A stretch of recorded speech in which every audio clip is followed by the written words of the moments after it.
All praises to Yahweh, Ba'ashem, Yahweh Shai, Ba'ashem, Rachak, double honors to the apostles and elders of Great Millstone. Shalom, salutations to the hopeful elect that's fighting the good fight of faith and truth and sincerity and wholeheartedly.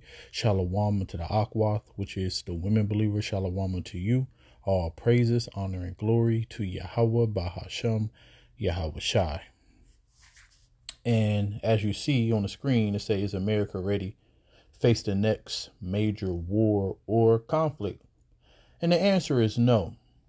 But this man, he was in the military at one point in time, and everything that he's saying is in the scriptures, even though he don't know that. But this is why I'm doing this video. So let's listen to him talk. How do we rectify that? Well, as we talked about in the recent video, they're going to use the draft. Okay, those of you who don't think that's going to happen, okay, again, it's happened 3 times in the last, 80 years? And it's very likely to happen again, okay? So right there,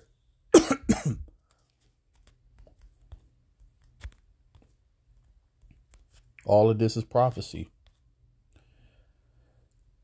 So it says, your man shall fall by the sword, and your mighty man in the war. And her gates shall lament and mourn, and she, being desolate, shall sit upon the ground. That's talking about the women of Israel. Your men is going to die in the war. And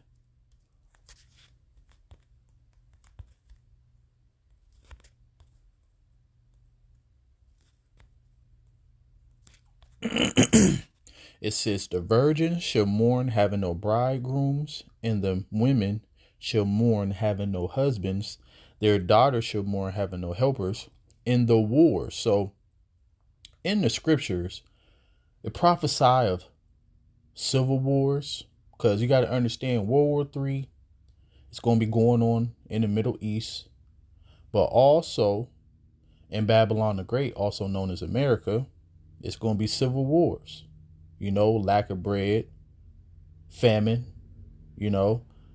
and that's going to cause people, to riot. As the scripture says, people not having pity upon their neighbors, but destroying their houses. And for great tribulation and lack of bread, they're going to hate each other, and the Lord is rousing up these spirits right now. Like everything is set in play. Everything is set in play, for all the prophecies of the Lord to come to pass. Because if you are a watchman, you watching the news, you've seen a lot of people who are invested into this Trump and Kamala thing, and we'll see what happened before that. But then you have a lot of people complaining all over the internet about inflation and rent and how they work and they can't pay their bills. So people are already on edge. So imagine one day you go to the store and there's no food in there, or you try to go to your bank, or on your phone or on computer, you try to go to your bank account. There's no money in there. That's going to cause wars everywhere. So it says in the wars, civil wars, world war, shall their bridegrooms be destroyed, and their famine shall perish, and their husbands shall perish of famine. So that means that if you escape the sword, the famine gonna get you. And this is why the famous scripture for Isaiah 4:1 is gonna come to play. And in that day, what day? The day that the Lord is prophesying about, the day where a lot of men is going to die. And as it say in Isaiah 13:12, a man shall be more precious than fine gold, the golden wedge of Ophir. And that man is a man of the Lord, the ones who the Lord is dealing with.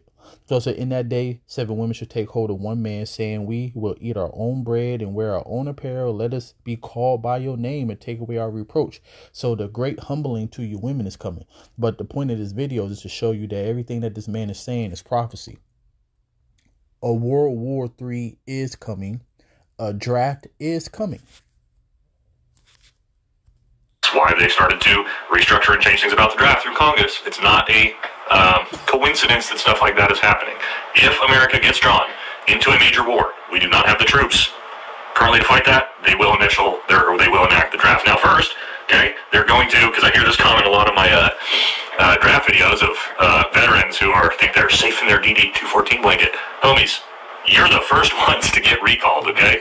stop loss recalls are going to happen way before the draft, right? So guys like me, guys like you, saddle up, because we're going well before all these Gen Z kids to get drafted, right? That's the reality of how these things work. They would much rather bring back in combat veterans than try to deal with the next generation if they had. And they also lowered the standard to get into the military, so they ain't worried about your age for the most part. I think the last time I checked, it was like 18 to 55. That's old as hell, It used to be 18 to 35.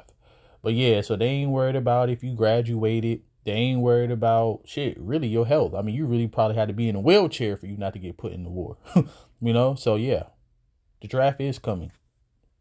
And we are in war season. If you see what's going on in Israel right now, they causing havoc over there in the Middle East. They literally trying to start a war because they're fulfilling prophecy. In a pinch and in a hurry, okay? For those of you who didn't know, we literally did this in the global war on terror, okay? We enacted stop loss to bring back in troops to actually avoid the draft because it was election year and it would have been political suicide. So do not think that because you were not drafted or you served in the military that you wouldn't be recalled. You're the first ones to come back, right? Including myself. Now, I also see a ton of, and I know they're Gen Z kids that are commenting about how, they got ADHD and autism and all these different things. Yeah, so does every Marine everywhere, okay? So you're going to get pulled into, when it comes to massive scale war, much like Ukraine, guys, is drafting men up to the age of 60 years old to fight that war, okay? So we're talking major scale war. The government's not going to care. If you're a man with a pulse, you're coming, okay? They'll empty the prisons. Like, we got to defend the country for real in a world war. Yeah, you're all going, okay? Just prepare yourself for that. Now, part of the problem, too, is, again, we're going to need way more troops. Where do we pull them from? Like I just mentioned, yeah, stop loss recalls, bringing it back in the global war on terror generation. That's going to happen.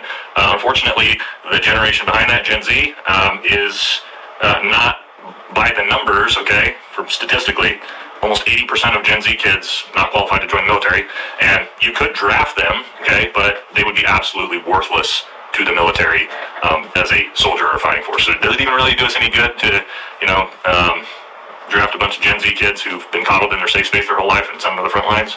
They're just fodder for the meat grinder, right? So not great. We got a huge issue right now with that of where are we even going to get the soldiers from? Even if the draft is enacted, is it even going to work? I don't know. Yeah, because most people are against, people woke up to, the government and war and how they use the people. You go over there, you go put your life on the line for your country, but your country ain't even treating you right. And then, the military, you got to realize, since like 90, 91, back in the Desert Storm days, when they was over there in the Middle East.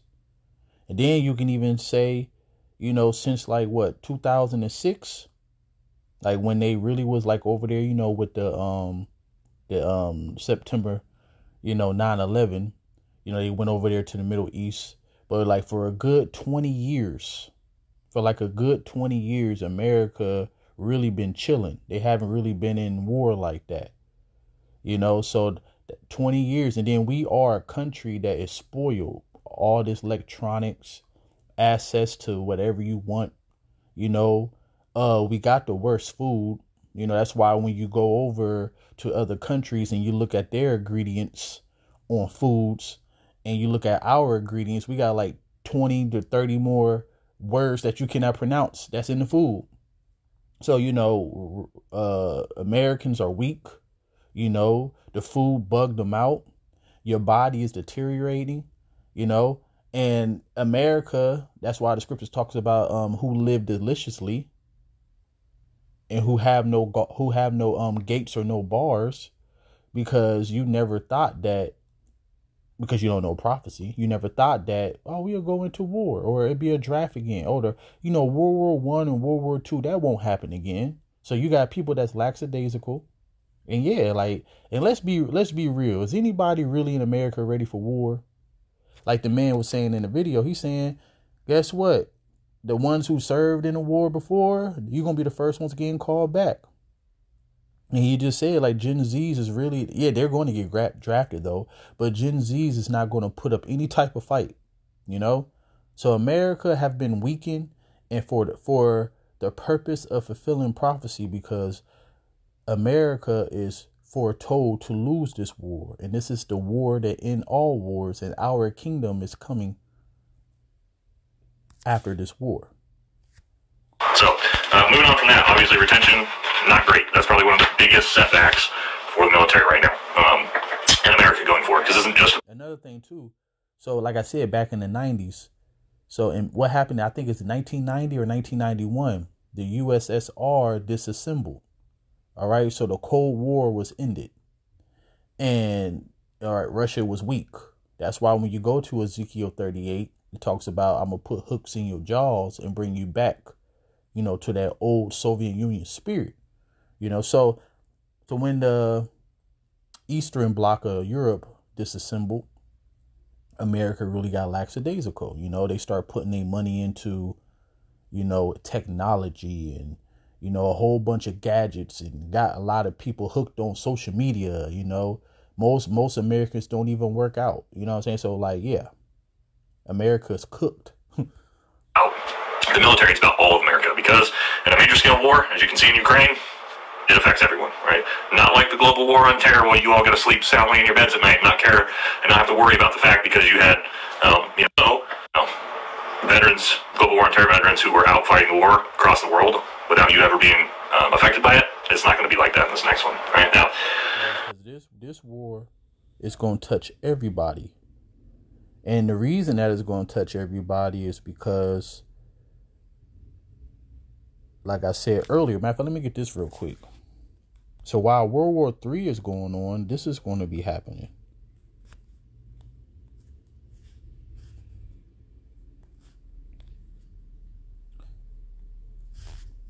It said, for there should be in every place in the next cities a great insurrection upon those that fear the Lord. They should be like madmen, sparing none, but still spoiling and destroying those that fear the Lord. That's Jacob's trouble right there. See, the Lord said that judgment must start at the house of the Most High. Those are the ones who profess, you know, that they know the truth, that they know the Lord, that they're Israelites. Those are the ones, you know. But the scripture says, for there shall be in every place and in the next cities. That comma, all right? That's a comma right there. So that's a separation. A great insurrection upon those that fear the Lord. So, yeah. So in every place and in the next cities. So it's going to be civil wars, as the scripture says in Matthew 24:12. Since iniquity shall abound, the love of many shall wax cold. It's going to be lack of resources. So that's already going to cause like a purge type situation. All of this in the scriptures. So, yeah. So when World War III happened, this is going to be happening in every city everywhere. That's why the Lord said he's going to have to shorten the days. And if he didn't shorten the days, there'll be no flesh saved. And he shortened the days for the elect's sake. Obviously, next big thing for fighting a war, your equipment, your arsenal. What am I talking about? Ammunition, guns, planes, tanks, troop carriers, you know, all of these different things. Yes, America has the most powerful military in the world in that regard. However, this is by far, by those metrics, the weakest America has ever been, right? Why? Ain't that the truth? And that's why, because of prophecy's sake. That's why the scripture said this.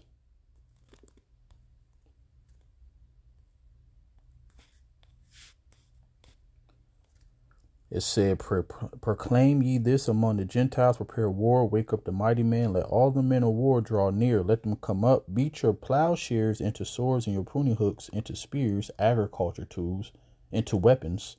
Let the weak say, I am strong. See, right now, you know, nations was never able to basically even talk shit against America. They knew better. Now you got all nations talking shit against America, especially look at the president, you know. You had countries making parody, you know, skits about Joe Biden, you know, so everybody is roused up and they know, because guess what? They got the equalizer. But this man is about to say something that also show you why these nations is strong. That's why the Lord said, is there any more wisdom in teaming? Matter of fact, I'm going to say what he's going to say. But basically, and I made a couple of videos on this over the years about how America been sending all their resources and military equipment to these nations. So that will automatically make you weak. And that also shows you that all of this is planned. But the Lord have other plans. Like I always say, I always going to mention this until the Lord, bring us home, Lord willing, I endure to the end. As long as the Lord got me preaching, I'm always going to say this.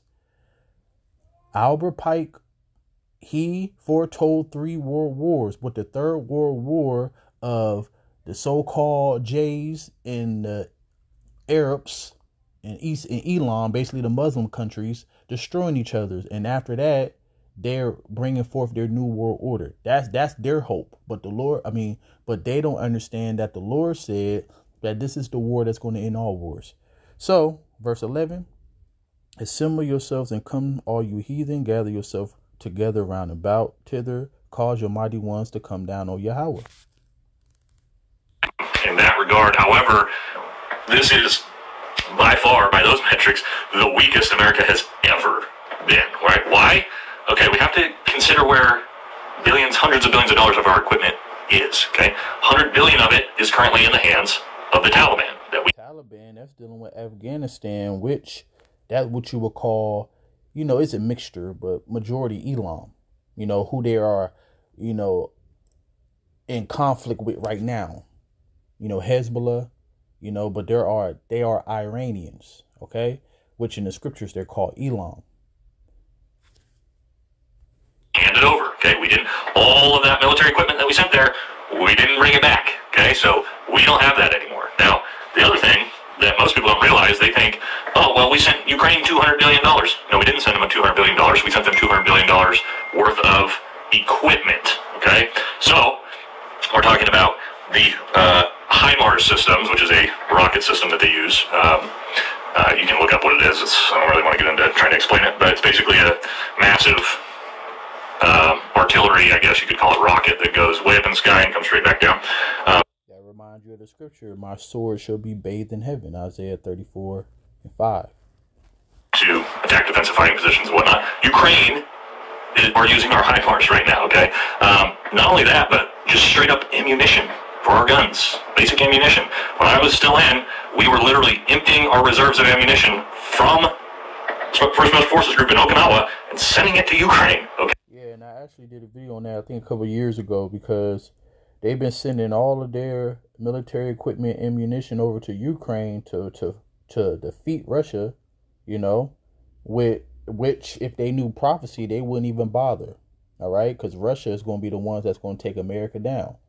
So basically, they're instigating a proxy war, because that's what a proxy war is, hoping that Ukraine can actually damage Russia, and it's not working. All right, Russia kicking that ass, because guess what? Russia is going to be preserved to the end.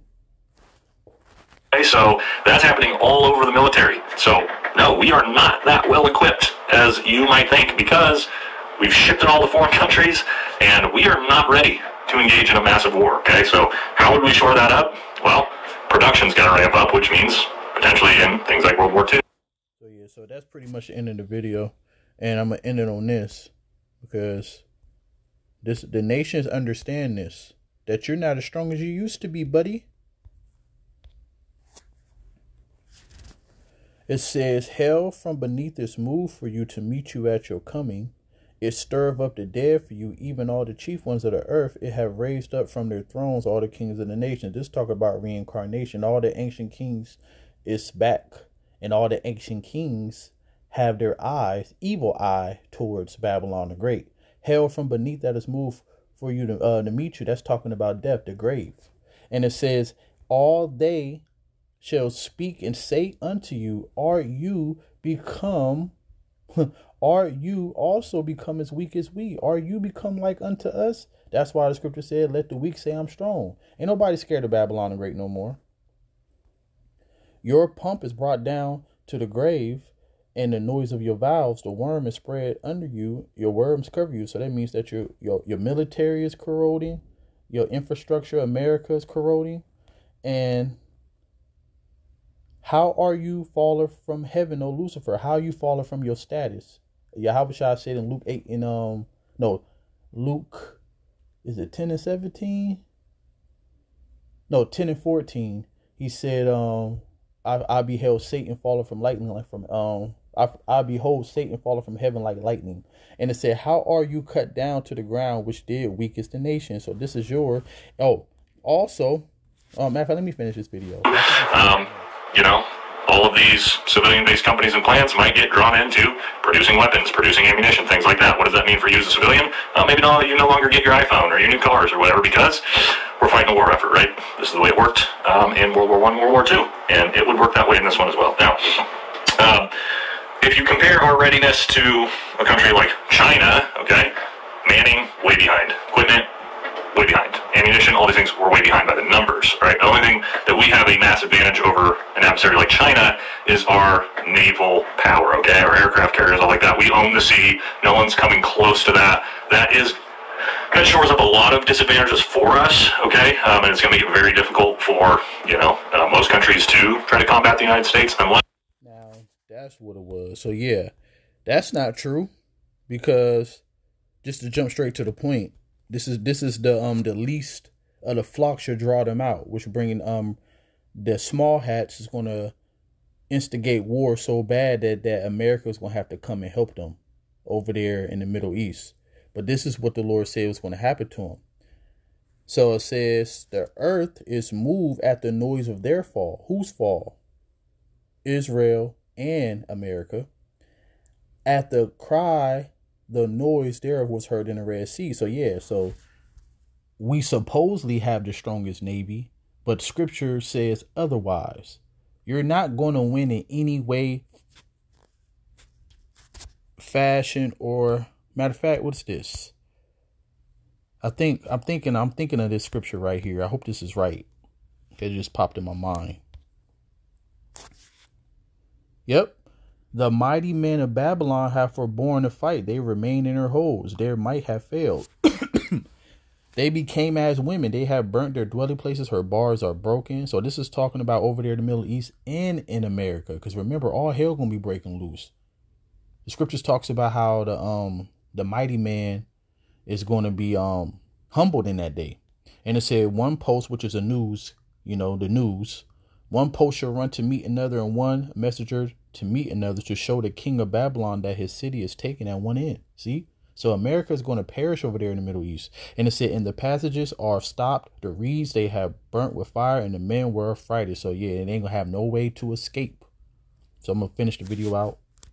As I talked about prior videos, this war gets protracted across multiple places, okay? So you've got massive war in the Middle East. You still got war in the Ukraine. China invades. And this is how Rome fell, because they spread themselves too thin. And America doing the same thing. That's why Habakkuk 2:5 said they neither keepeth at home, and they large and they desire as hell, and is as death, and cannot be satisfied. Same thing with Rome, because it's Rome all over again. I want it, and it's all spread apart. That's where it's going to make it difficult for America, regardless of our military power, to fight a 3-4 front war against multiple adversaries. Very, very difficult. So next one we need to talk about, and this one is extremely. Oh yeah, so that's pretty much it. And so yeah, man, all praises to Yahweh Ba'Shem Yahweh Shai.